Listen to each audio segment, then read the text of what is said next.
अस्सलामुअलैकुम नाज़रीन, मैं हूँ अब्दुल गफ़ार। नाज़रीन, गुज़श्ता जो ख़बरें हैं हम आपके लिए जो लेकर आए हैं, ताज़ा तरीन अपडेट, वो हम आपके सामने रखने जा रहे हैं और इंतहाई अहम ख़बरें हैं। और अगर हमारी ख़बरें आपको पसंद आती हैं तो नाज़रीन लाइक करें, सब्सक्राइब करें, शेयर करें और साथ में बेल आइकन का बटन भी दबाएं ताकि वीडियो आपको बर वक्त मिल सके। और हो सके तो अगर हमारी कोई गलती हो तो आप कमेंट्स में हमारी इस्लाह कर सकते हैं।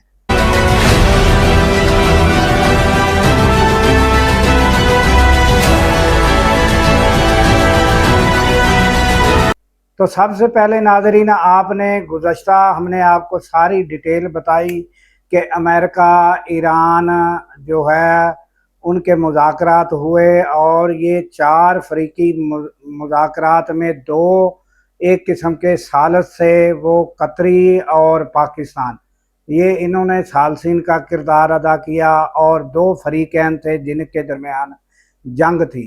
तो एक मौका ऐसा आया कि डोनाल्ड ट्रंप का जो नाज़रीन जो उन्होंने ट्वीट किया और धमकी दी, तो उस मौका पर जो अब्बास अराग़ची हैं वो फ़ौरन चले गए और उस पर जो है वो नाज़रीन शहबाज शरीफ यकायक जो परेशान हुए उनके जाने की वजह से। वो आप देखें कि क्या उनकी कंडीशन शहबाज शरीफ की हुई। एक दफ़ा तो इस तरह की सूरत भी पैदा हुई। ये आप मनाज़र थोड़ा सा देखें।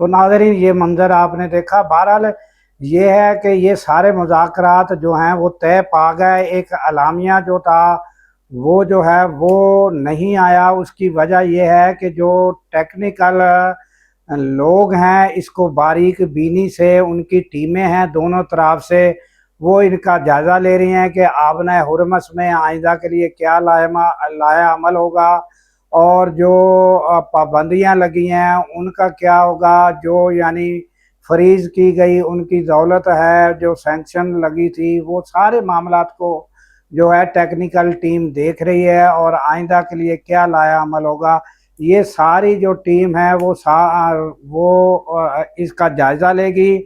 अगर वो टीम किसी मामले में उनको कोई सलाह मशवरा दरकार होगा तो वो आला सतही से मालूमात कर सकती है। मगर ये है कि आला सतही तौर पर जो आमने सामने मुज़ाकरात होने थे वो हो गए और कामयाबी से हो गए। और उसमें जो है वो आपको पता है कि अपने फील्ड मार्शल आसम मुनीर, मोहसिन नकवी, शहबाज शरीफ, ये सब का अहम किरदार रहा है और बाकायदा सालसीन में भी उनका किरदार रहा। वो सब दुनिया भर में जो है वो देखा गया और दुनिया भर में ये जो इज़्ज़त कमाई है पाकिस्तान ने, ये हमेशा के लिए जो है तारीख़ में याद रखी जाएगी नाज़रीन।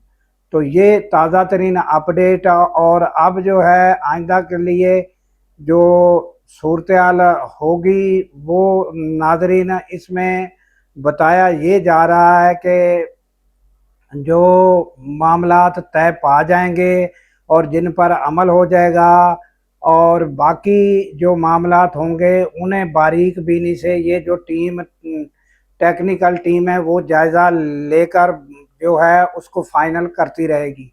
तो ये सारा जो मामला तय हुआ तो इसमें नाज़रीन परेशानी और एक बम शेल जो चला है वो किस पर चला है, वो नाज़रीन नेतन्याहू पर चला है। नेतन्याहू को ये सारी परेशानी है।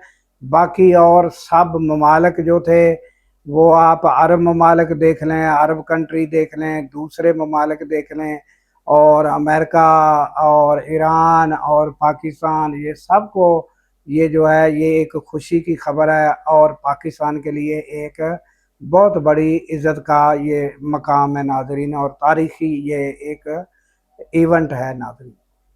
अब नाज़रीन आ जाते हैं कि हम आपको ताज़ा तरीन एक नाज़रीन खबर है, वो काफ़ी अरसे से चल रही है, काफ़ी दिनों से, वो हम बताते हैं आपको कि ये जो टेली कम्युनिकेशन कंपनियां हैं, इसके बारे में कौमी असम्बली में पता नहीं, मुझे नहीं समझ आती कि ये किस तरह बिल पास हुआ कि वो एक फ़िल्म में वो मेरा ख़्याल है कि अमिताभ बच्चन कहते हैं कि जहां हम खड़े हो जाते हैं वहां से लाइन शुरू होती है।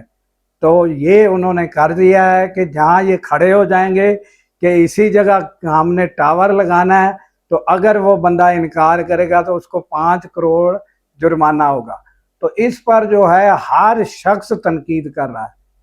और ये जो हमारे कहते हैं कि ये जो असम्बलियों में लोग भेजे जाते हैं, ये आम इंसानों से ज़्यादा काबिल तरीन होते हैं, इसीलिए आम बंदे इनको चुनते हैं। तो इनकी काबिलियत ये इस खंभे लगाने में जो इन्होंने बिल पास किया, ये काबिलियत आपको पता चल गई है कि ये कितने काबिल हैं कि जहां वो खड़े हो जाएं उधर जो है वो चाहे कोई मुखालफ कह दे भी है दे घर से ला दे खंभा, वो बेचारा तो गया। तो ये सूरत हाल है नाज़रीन, इस पर बड़ी तनकीद हो रही है और वाकई तनकीद होनी भी चाहिए। ये किस तरह पास हुआ, तो ये ताज़ा तरीन सूरत हाल। और उसके अलावा नाज़रीन ख्वाजा आसफ जो हैं उन्होंने कहा कि वीगो डाले जो हैं उन पर पाबंदी लगनी चाहिए। वीगो डालों से ना जो है पार्लियामेंट को बचाओ, लोगों को बचाओ। उन्होंने इस तरह की कोई बातें की हैं जो मैं बिल्कुल वही जुमले नहीं बता रहा। बाकी ये है कि वीगो डालो की और पाबंदी लगाने की ज़रूर उन्होंने बात की है। उन्होंने कहा कि कोई अगर किसी जगह कुछ लोग जमा खड़े होते हैं तो वहाँ वीगो डाला गुजरता है तो वो खौफजदा हो जाते हैं। कोई ग्राउंड में कुछ लोग जो है वो एक्टिविटी ग्राउंड में बच्चे खेल रहे हैं, कोई वीगो डाला आता है तो वो खौफजदा हो जाता है। इस तरह की उन्होंने बातें की हैं। तो नाज़रीन ये समझ से बाला तार है कि उनको क्या हो गया है, वो क्यों इस तरह की बातें कर रहे हैं कि वीगो डाले जो हैं उनसे बचाया जाए। और नाज़रीन एक हम आपको खबर महारंग बलोच की देते हैं कि उनको उम्र कैद की सज़ा सुना दी गई है। तो इससे नाज़रीन क्या सूरत हाल पैदा होगी, क्या जो BLA है वो बाज आ जाएगी, क्या वहाँ के बलूचिस्तान के लोग खुश हो जाएंगे और खुशी का इजहार करेंगे, क्या इससे कशीदगी कम हो जाएगी? तो नाज़रीन इसका जवाब हर शख्स जानता है कि ये सज़ा देने से कशीदगी और बढ़ेगी और मामलात और कशीदा होंगे। ये क्योंकि आप ये देख चुके हैं कि इमरान खान को जेल में डालने से उसकी जनाब बीवी जो है बुशरा बीबी, उनको जेल में डालने से उनके साथियों को गुज़श्ता रोज़ 10-10 साल और सज़ाएँ दे दी गई। उनकी टोटल सज़ाएँ जमा करें तो पता नहीं 150 साल के 200 साल सज़ाएँ बन जाती। और उनकी उम्रें देख लें, हमने आपको गुज़श्ता रोज़ बताया कि जो उमर चीमा है या यास्मीन राशिद है या दूसरे दीगर लोग हैं या एजाज चौधरी हैं, ये सब की उम्रें देख लें कौन सी हैं और उनको उनकी सज़ाएँ देख लें।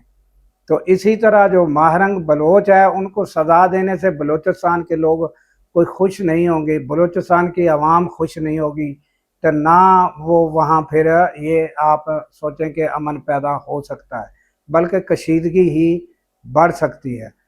उसके अलावा नाज़रीन कश्मीर में जो मामला है इसकी ये खबरें आ रही हैं कि तकरीबन इसको 2 हफ्ते तकरीबन होने वाले हैं। अंदाज़ा यही है कि ये 7 या 6 जून को शुरू हुआ था और अब ये जो है ये 2 हफ्ते तकरीबन से ज़ायद हो चुका है। तो अब ये जो है ये रावलाकोट में ये एहतजाज जो है ये जारी है और अब पता चल रहा है कि ये जो है मुज़फ़्फ़राबाद की जानब अब बढ़ने की जो तारीख है वो 23 जून जो है वो दे दी गई है। तो मेरा ख्याल है कि ये कल की तारीख है शायद। 23, आज मेरा ख्याल 22 तारीख है। तो ये 23 तारीख को या कल जो है वो कल की तारीख दी गई है। तो ये क्या हालात पेश होंगे, क्या आगे से मुज़ाहमत होगी, तो क्या सूरत हाल होगी, ये हमें आइंदा जो है जो पता चलेगा कि क्या सूरत हाल पेश आती है और हुकूमत क्या मुज़ाहमत करती है। होना ये चाहिए कि किसी भी तरह, हम कहते थे गुज़श्ता जो भी हमने विलाग किया उसमें हमने यही कहा है कि ये मामलात अफ़ाम व तफ़हीम से तय पाने चाहिए। तो अब ये गुज़श्ता जो ऐलान किया गया है इसके नतीजे में क्या होता है, ये आइंदा हम आपको नाज़रीन आगाह करते रहेंगे। तो ये ताज़ा तरीन अपडेट थी, जो ताज़ा तरीन ख़बरें थी। तो इसी के साथ नाज़रीन हमें दीजिए इजाज़त इस दुआ के साथ कि अल्लाह ताला पाकिस्तान की खैर फरमाए, पाकिस्तान की सरहदों की खैर फरमाए और सरहदों पर ममूर हमारे जवानों को अल्लाह ताला शाद व आबाद रखे। क्योंकि नाज़रीन जब हम रातों को सो रहे होते हैं वो सरहदों पर जाग रहे होते हैं। अल्लाह हाफिज़।